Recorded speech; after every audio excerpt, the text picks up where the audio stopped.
My name is Jason Collington. I'm the editor of the Tulsa World, and today I'm here with Ginnie Graham. She is our editorials editor, and we're talking to you at 11 o'clock in the morning, the day after the election. Ginnie, we all stayed up late and had a lot of things to do, as you always do on election night. When you woke up this morning, what things stood out to you when it came to how Tulsans voted in this election? Yeah, it was really interesting. I mean, we're both existing on about 4 hours sleep, probably.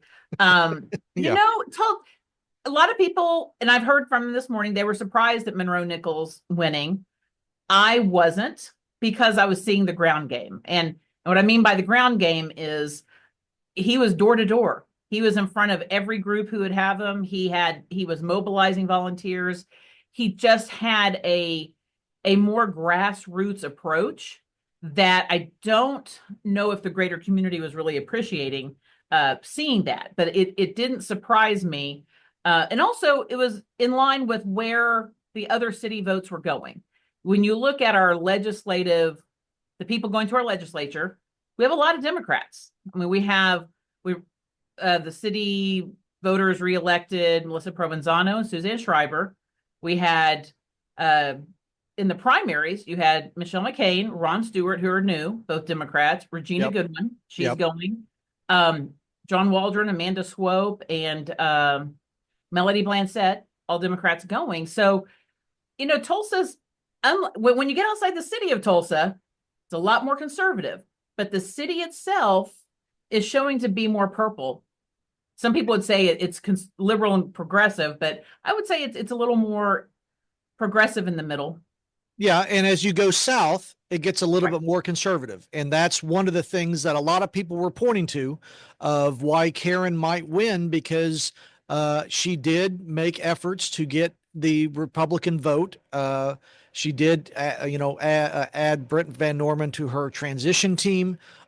She did include pictures of him in her mailer, her last mailer that most Tulsans got on Monday. So there was that was the thought. She'll get the South Tulsa Republican vote and win, but that's not. They did not come out in the droves that they did like they did for Van Norman.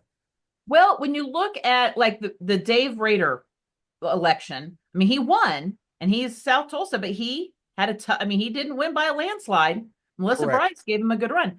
I'm shocked at the county commissioner race. I mean, Sarah Yes. Gray, who comes from the activist side of things, she got within 1,200 votes of Lonnie Sims, who is an established conservative from Jinx, and she was Former ahead Jinx, right up former until the end. yeah, former Jinx mayor, Yeah. as someone whose name has been in the paper quite a bit in his political career. Yeah, For lawmaker, state legislature, and I mean, so I mean, and granted, that includes a lot of the city of Tulsa, that district. So I can kind of see where the city is just leaning more progressive, and so it did not shock me that Monroe won, um, and it's sort of this unusual, but it also, though, from the bigger perspective, it does show that divide between urban and rural, that's where our friction is in Oklahoma, because Oklahoma City has similar type of yes, politics. yes. So, yeah. Well, late last night, I asked you a question, and I wanted you to write about it. And so you did write a piece very quickly. You're always a fast writer. But I said, what does the victory of Monroe Nichols tell you about Tulsa now? And in addition to the points you just made, what else do you think this is? You mentioned this is a new era for Tulsa. What did you mean? I was just thinking it's now Monroe did not make race an issue at all for his campaign. I mean, he ran on he from the outset, he had a plan of initiatives based on data, based on policies, but you cannot ignore that he is the first Black mayor of Tulsa. And we're a city known for the Tulsa Race Massacre that happened a little over a century ago. That's not that long ago in the span of time. Correct. And I just think that signals something greater to the nation that, yes, Oklahoma, very conservative. Some parts of Oklahoma don't want to talk about race, but Tulsa, we're willing to look at it head on, and we elect leaders that look like our population. We have a diversifying population.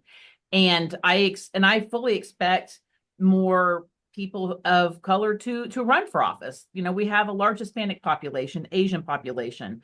One of the Burmese population running against Michael Willis for county clerk. Michael won that, but we're starting to see younger people step up and willing to serve. And I think Monroe represents that because he is younger. He is a person of color. Yep. He has great ideas. And so I think that signals something more. Now, the hard work has to be done, right? I mean, it's Correct. Correct. Soon to be, Mayor-elect Nichols is going to have to bring it when he takes office. But I think this is this bright spot if you are a kind of younger, progressive person.